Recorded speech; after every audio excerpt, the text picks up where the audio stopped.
15-16 জনের তীব্রামথা উচ্ছৃঙ্খল কিছু কর্মী আমাদের মিটিংটাকে ডিস্টার্ব করতে শুরু করে, কিন্তু পরবর্তী সময় জানতে পারলাম পুলিশের সামনেই, থানার সামনেই ওই তীব্রামথা কর্মীরা আমাদের কর্মীদের উপর আক্রমণ করলো।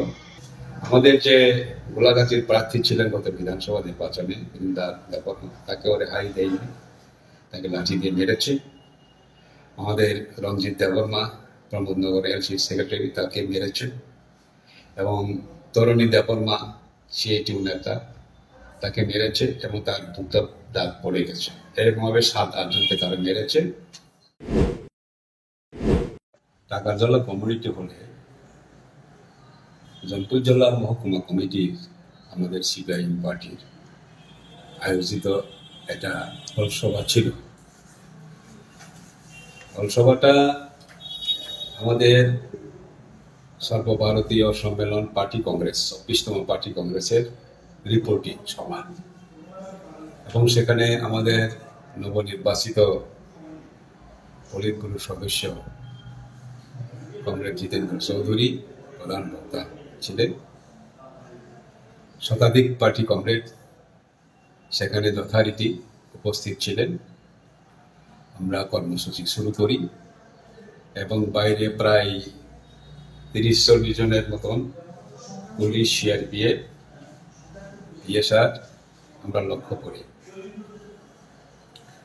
প্রথমে এখানে নবনির্বাচিত পলিটব্যুরো সদস্যকে মহকুমা কমিটির কমরেডগণ রিসা এবং ফুলের চূড়া দিয়ে বরণ করে নেন, সম্মান জানান। এবং তারপর পার্টি কংগ্রেসের রিপোর্টিং এর কাজ শুরু হয় এবং কমরেড মহকুমা সম্পাদক মন্ডলের সদস্য নারায়ণ দেববর্মার সভাপতিত্বে আমি ঘরের জমা দিয়ে প্রথম আলোচনা শুরু করি। সংক্ষেপে, আমি যেহেতু পার্টি কংগ্রেসে প্রতিনিধি ছিলাম, আমি সংক্ষিপ্ত বক্তব্য রাখার পর পলিটব্যুরোর সদস্য পার্টি কংগ্রেসে গৃহীত এই পলিটিক্যাল রেজুলেশন এবং অর্গানাইজেশনাল যে সিদ্ধান্তগুলা এবং পার্টি কংগ্রেসে গৃহীত আমাদের পলিটিক্যাল ট্যাকটিক্যাল লাইন, যাকে আমরা বলি রণকৌশল, সেটা রিপোর্ট করতে শুরু করেন।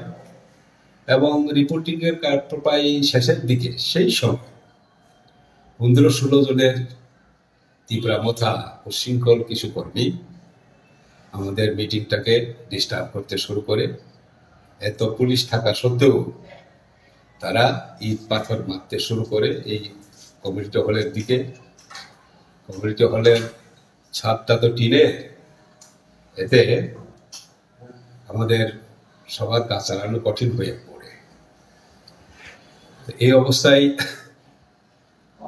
আমরা জানতে পারলাম যে পুলিশের পক্ষ থেকে, থানার পক্ষ থেকে বলা হয়েছে আমরা যাতে মিটিংটা আর দীর্ঘায়িত না করি, সংক্ষেপ করে যাতে আমরা সম্পন্ন করি।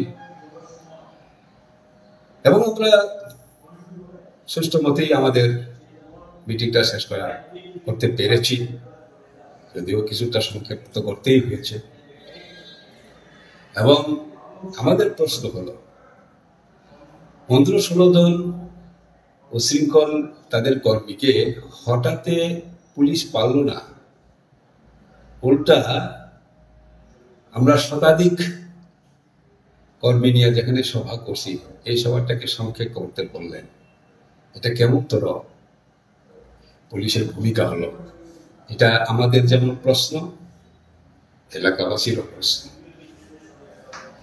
এবং মিটিং শেষ করার পর আরো আমাদের জানানো হয়, যদি প্রধান বক্তা এবং অতিথিরা যদি সেই মিটিং এর যে হল সভা, কমিউনিটি হল, সেখান থেকে চলে যায়, তাহলে এই 15-16 জনের যে তীব্রামথা কর্মী তারাও সরে যাবে, যেহেতু মিটিংটা বন্ধ হয়ে গেছে, তারা এখানে থাকবে না।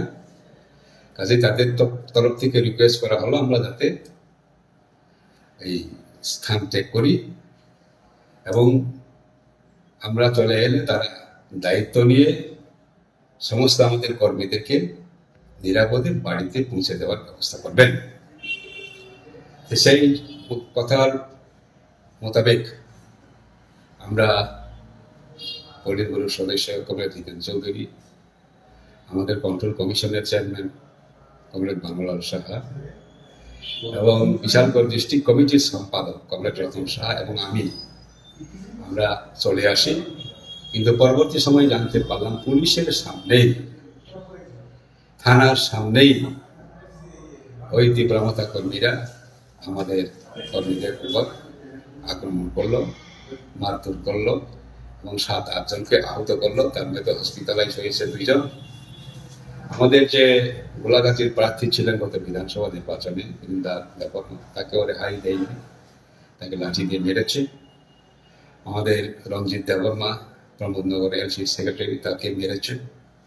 এবং তরুণী দেববর্মা সিআইটিউ নেতা, তাকে মেরেছে এবং তার দুটো দাগ পড়ে গেছে। এরকমভাবে 7-8 জনকে তারা মেরেছে। এতে এলাকাবাসী প্রশ্ন, যদি পুলিশ সঠিকভাবে ভূমিকা নিত তাহলে এই ঘটনা কিছুতেই করতে পারে না। এত বেশি পুলিশ ফোর্স ছিল, থানাতে অতিরিক্ত রিজার্ভ পুলিশ ছিল এবং প্রতিরোধ আমাদের কর্মীরা বলছে শতাধিক সংখ্যায় আমাদের কর্মীরা আছে, তারা প্রতিরোধ করতে পারত।